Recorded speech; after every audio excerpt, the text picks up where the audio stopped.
আওয়ামী লীগ সরকার ক্ষমতায় থাকতে দেশ জঙ্গিতে ভরে গেছে এমন ন্যারেটিভ তৈরি করেছিল বলে জানিয়েছেন প্রধানমন্ত্রীর তথ্য সম্প্রচার বিষয়ক উপদেষ্টা ডাক্তার জাহিদুর রহমান।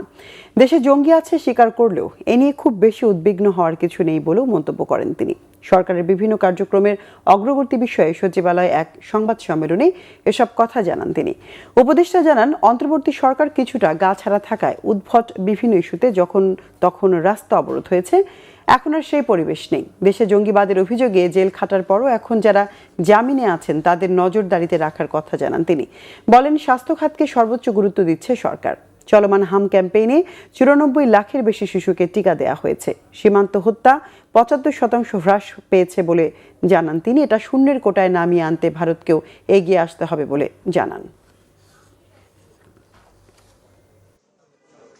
কারো কারো স্বপ্ন ছিল এখানে এক ধরনের বিশেষ শরিয়া ভিত্তিক রাষ্ট্র কায়েম করবেন। কিছু কিছু মানুষের এই ধরনের চিন্তা ছিল।